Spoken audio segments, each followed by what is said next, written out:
حالات حاضرہ کے حوالے سے سوال ہے۔ بیت المقدس کے جو موجودہ حالات ہیں اس پر ہماری ذمہ داری کیا ہونی چاہیے؟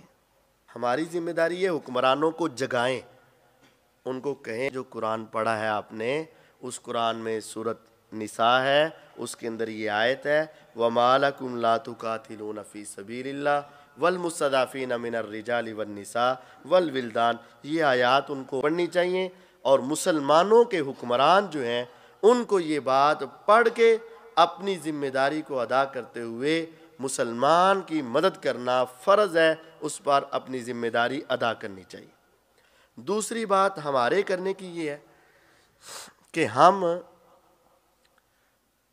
ان کی مصنوعات کا بائیکاٹ کریں۔ بہت سارے لوگ یہ کہتے ہیں ان کی چیزیں اچھی ہیں، ہماری چیزیں اتنی اچھی نہیں ہوتی۔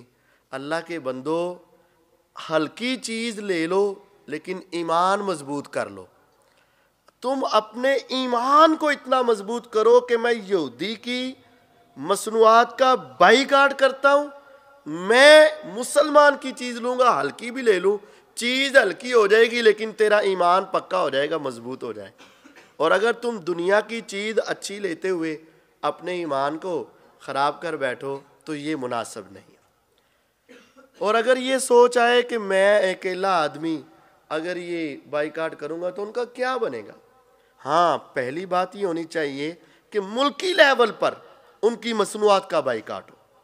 اگر ملکی لیول پر نہیں ہوتا، علاقائی لیول پر ان کا بائیکاٹ ہو جانا چاہیے۔ اپنے علاقے میں جتنے سٹور ہیں، جتنے افراد ہیں، یہی مل جائیں کہ ہم اپنی دکانوں پر یہ چیزیں نہیں لائیں گے۔ اور اگر علاقائی بھی نہیں ہو سکتا تو کم از کم انفرادی سطح پر ان کی چیزوں کا بائیکاٹ کر دو، اور وہ روایت اپنے سامنے رکھو۔ صحیح بخاری میں آپ نے فرمایا یہ چھپکلی کو مارو تمہیں ثواب ملے گا۔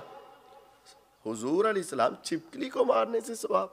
فرمایا یہ وہی ہے جو جب نمرود نے ابراہیم علیہ السلام پہ آگ لگائی تھی نا اور ان کو پھینکا، تو یہ چھپکلی جا کر پھونکے مار رہی تھی تاکہ آگ اور بڑھ جائے۔ بھلا اس کی پھونکوں سے کوئی فرق پڑنا تھا؟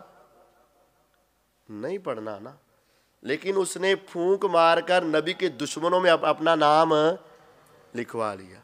تمہارے کوئی چیز نہ لینے سے اس کی معیشت میں فرق نہ بھی پڑے، لیکن تم انکار کر کے نبی کے محبین میں اپنا نام لکھوا لو اور یہودیوں کے دشمنوں میں اپنا نام لکھوا لو کہ ہماری یہودیوں سے دشمنی ہے، مسلمانوں کے ساتھ ہماری ہمدردی ہے، اور ہم نبی کے ماننے والے ہیں، یہودیوں کے ماننے والے نہیں ہیں۔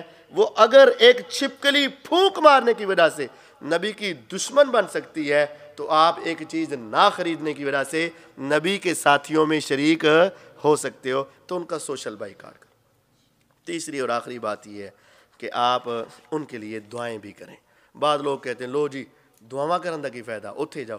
بھئی وہاں نہیں جا سکتے تو کیا کریں؟ قرآن مجید میں ہے اِذَا نَصَحُوا لِلَّهِ وَرَسُولِهِ مَا عَلَى الْمُحْسِنِينَ مِن سَبِيلٍ، جب تک وہ اللہ اس کے رسول کی خیر خواہی کا کلمہ بھی کہتے رہیں اس وقت تک ان کو ملامت نہیں کیا جائے گا۔ یعنی اگر جہاد کے لیے نہیں جا سکے لیکن مجاہدین کے حق میں کلمہ خیر بھی کہہ دیا جائے تو ان پیچھے رہنے والوں پر ملامت نہیں ہوگی۔ تو ہم اگر نہیں جا سکتے تو ہم ان کے لیے کلمہ خیر کہہ دیں تو یہ بھی ہمارے لیے کافی ہے۔